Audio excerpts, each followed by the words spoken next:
When it comes to middleweight sports bikes, I sometimes worry that I'm a silly old git hanging on to the past, because this era, this bike in fact, just absolutely rules. There was something about them. They were so light. There was such an arms race between all the manufacturers. When the new bikes came out, we all read every little line in the spec sheet, and in that class, in these bikes, it did matter. 1 degree on the head angle, 5 mil on the trail, all those numbers meant something and achieved something on track. And it was almost like a game of chicken, manufacturers daring each other to bring out the most extreme and the most track-focused road-going sports bike. It was a golden time. It was sort of my golden era. And with all the new middleweight sports bikes coming out, with all the ones that have rethought the class and become better on the road and more usable and better all-rounders, there's a little bit of me that feels we've lost some of the focused kind of intensity of the old one. And to see if I'm just being a silly old git or not, I've got my Daytona back out the shed. I did a couple of videos on it a few years ago doing like a little spruce up. I've used it a few times. It comes out for the odd track day every year. But this year is going to be different. This year I'm going to put some miles on my Daytona. I'm going to get it spruced up, kitted up with fresh tyres, fresh oil, fresh batteries, a few accessories, and get it ready to do battle head to head with some of the best middleweight sports bikes 2026 has to offer. This is going to be epic.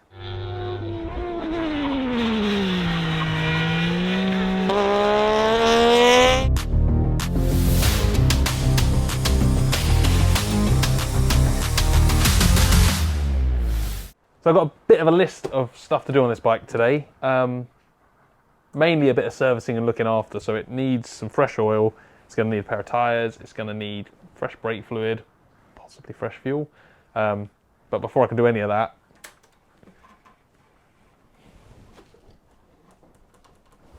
flat battery. Strange Triumph noises that they will make. So I need to put a fresh battery on it so that I can find out if it actually still runs. It did have a charging issue last time I used it as well, so I've got to sort that out. And then RNG sent us a box of bits for it as well, so we've got engine case covers, tail tidy, mirror blanking plates, the obligatory race track day spec front brake lever guard thing that I hate with a passion, but we have to fit them, so it's compulsory. Yeah, so that's the sort of run through. We are, I mean, super lucky at Bike World that... Are you okay there? If anyone's ever had one of these, you'll know they make a sound like a 90s dial-up modem. I can never actually remember what it is, but it makes me chuckle every time I hear it does it. It's like the bike's talking to you. Weird old thing. What was I saying? Sponsors, yes, we need them. They're lovely. They're really good people. We are super lucky to have a load of good partners at Bike World.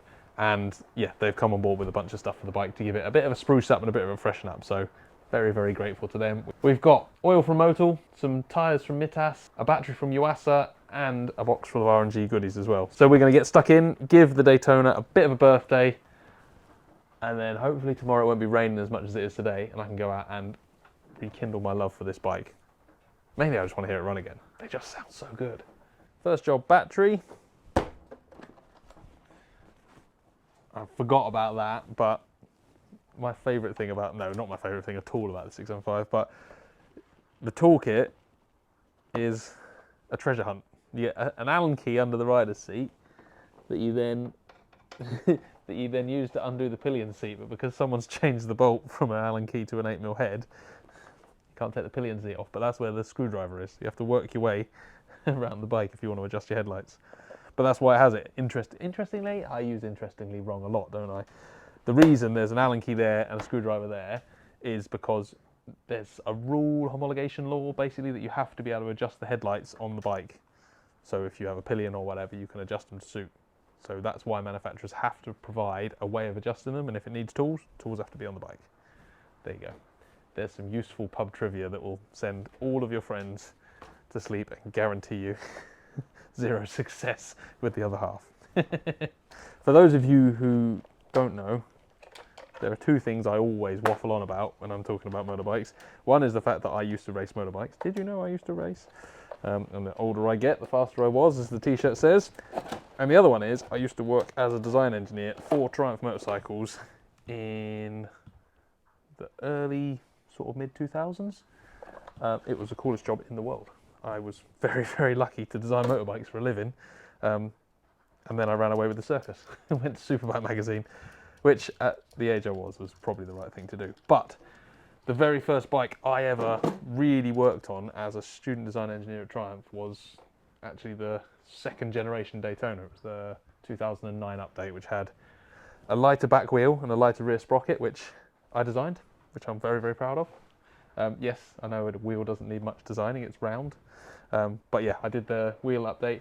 One of my best mates was the guy who did the fairing. So it was designed and styled by CHD Design, because the nose fair in the cockpit was different on the 2009 bike.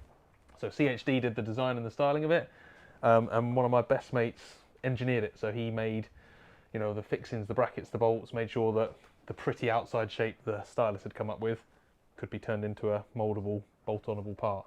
Which is why my 2006 Daytona has a 2009 headlight, screen and intake on it, because my mate did it, so I wanted it on my bike. So yeah, there you go. Boring things you didn't know, but it was a really cool time. I learned lots of stuff, and I do still miss it. I won't lie. I absolutely love doing what I do, and I get to ride motorbikes for a living, which is the coolest thing in the world. But designing bikes and seeing parts you've made appear on production bikes and see them in shops and see them riding around is still one of the greatest things I've ever achieved back when I had a proper job. Dropping battery bolts down the inside of battery trays is not. That's still the most annoying thing ever. Right, new battery. Got to do my influencer spec unboxing piece now. Ha ha! Here we are in Miami unboxing this motorcycle battery. It's not super sexy, but it's exciting because it's going to make my bike go brum.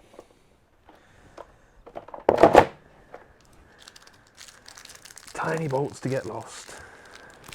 Snazzy new Yuasa battery connected. Comedy elastic band attached. Let's see if we have liftoff. That sounds more like it.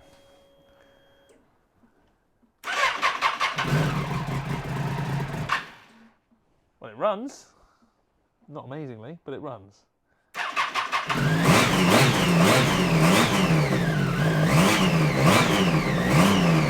She's alive!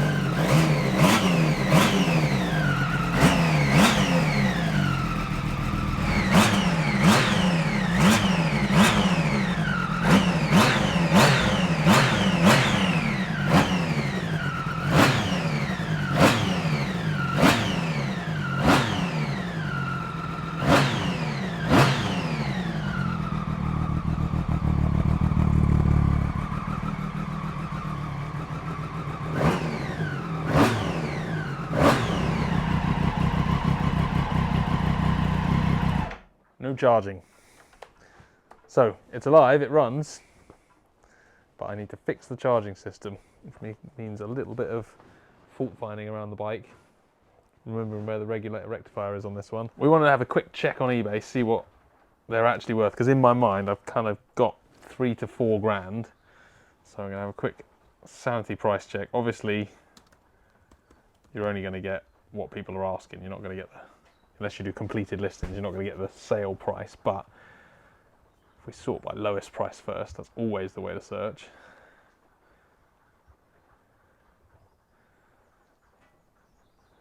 There you go, there's one there for 2,900 quid. Let's have a look.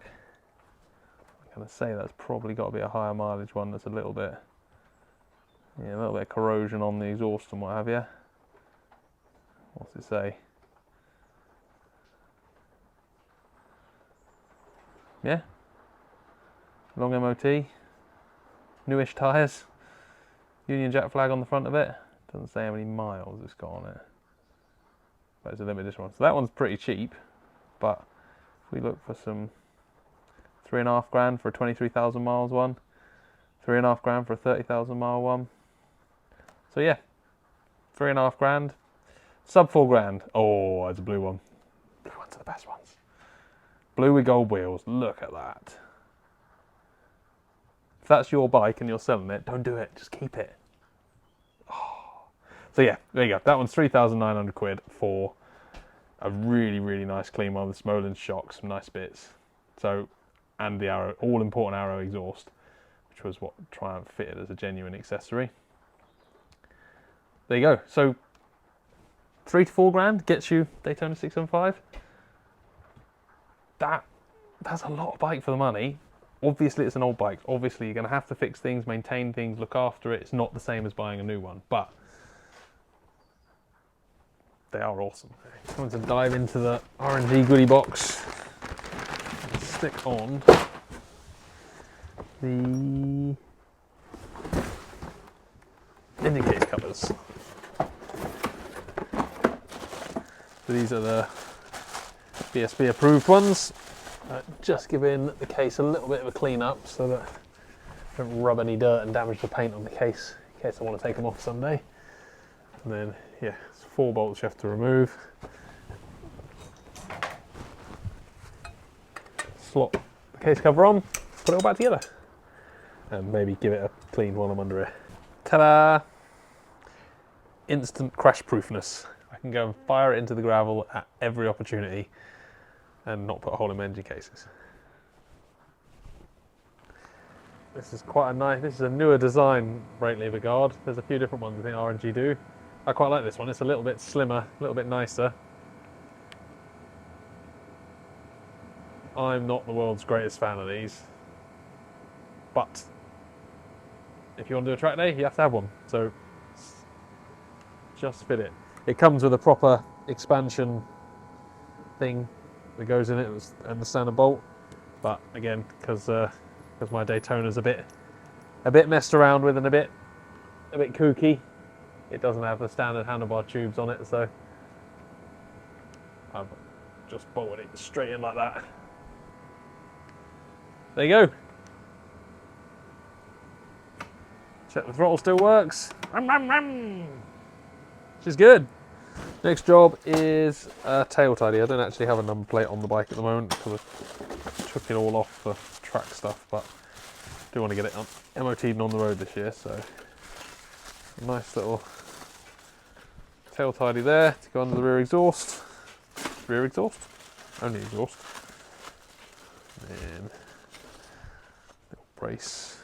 So just fitting up the tail tidy, which is, it's actually weird. When I first pulled it out of the box, I thought it looked kind of worryingly, not worryingly, but quite similar to the standard one. And I was like, what's the point of that? Because the standard tail tidy on these is pretty neat. It's pretty small, but it does away with the big plastic trim on the top, and it does just move everything slightly up. So it does. It was already a nice standard tail tidy, but this does make it a little bit smaller and a bit neater. I do actually prefer it. But yeah, on first view I was not convinced, but now I've got it on there. Yeah, it's pretty cool. I've lost all the original bolts for the standard tail tidy as well because chaos. There's a giant blue box over there that they're probably in the bottom of, but I'm not looking. Found some alternatives. Get that on, plug it all back in, make sure my lights work. So we've got now a radiator grille and a little, what do they call it, a downpipe grille. So that goes in the bottom triangle of the fairing just there, which A, kind of protects the header pipes from stone chips, and B, in this case, protects me from having to look too closely at my slightly scabby header pipes. Aesthetic improvement. I think it looks quite nice. It finishes that little hole off. Radiator grille, quite a good thing. These, obviously, there is no question that there's a slight restriction to airflow to the radiator. So if you're riding somewhere super hot on track, then this will reduce airflow. So if you have an overheating problem, take them back off. But for most of us, and for the UK, this stops stones going through your radiator. And having holed a few radiators in the last couple of years, and especially because this bike is a brand new radiator, after the one I had on it, I rotted out by riding the bike at Pendine Sands in the speed event there. So yeah, I'm going to put that on, which will protect my shiny new radiator from stone chips and holes when I'm mucking around on racetracks chasing my brother. Tyres. That's one of the things I wanted to do. Chuck a fresh set of tyres on. These ones have been on here for quite a few years now, and they've had quite a few different track day cycles and heat cycles, and fancy change as well. We're sponsored by Mitas now, so it's a perfect opportunity to try some of their Sport Force Plus EV kind of fast road track day tyres. The Mitas are very well known for their adventure bike tyres. They do a mega range of adventure bike tyres and some really good aggressive stuff for adventure bike sizes, which is cool if you want to go hardcore off-road. So I've used their off-road stuff loads. I've not really used their road stuff very much. My dad's got an old Fireblade, and we put a set of the Mitas Sport Forces on there, probably 4 or 5 years ago. Mainly, genuinely because they were cheap. That was why we bought them. Dad didn't want to spend 400 quid on a set of tyres for his Fireblade that he does one track day a year and a odd road ride on. So we chucked the Mitas on because they were cheap, and I'd ridden them on off-road and liked them. And actually, we've never really thought about it. We've used it on a few track days. I've jumped on it and had, not gone, oh God, they feel horrible. Just gone, no, that's a decent kind of road bias track day tyre. So I'm actually really excited to give these a go, because it's one of those weird things, tyres, is it's quite a personal choice, and you tend to pick the brand and the model that you've got loads of confidence in, because that's what a tyre needs to do, give you confidence. So I understand it's quite hard to swap to a different brand or go to a smaller brand or a lesser well-known brand like Mitas. But yeah, that's what I'm here for. I'm going to go and try them and see how they are. The ones we put on Dad's Fireblade were impressive. Obviously there'll be less place for him to hide on something like a Daytona. Fireblade's quite squishy and soft and forgiving. So yeah, we'll stick them on this. I've run this bike on all sorts of tyres over the years, so it'll be good to have a little comparison and see what they're like. For that tyre, what it needs to do, it needs to warm up pretty quickly on the road, feel good on a cold, wet morning, not infinite grip, but just give you confidence, and then cope with being hammered around a track day and baked up to baking hot temperatures. It's a small ask. Hey, we'll get them on, we'll see how they are. By the magic of TV, actually the truth of the matter is, it wasn't a magical TV thing that got the tyre changed. It's just that it's blowing a gale and freezing cold outside in my tyre shed. And Al, the cameraman, didn't want to come out there because he stood by the fire in here. So there's the truth of the matter. I'm now going to whack this back in, change the rear, and we'll be good to go. I reckon. All right, that's good to go. So this Triumph Daytona 675 is 20 years old. How? How is it 20 years old?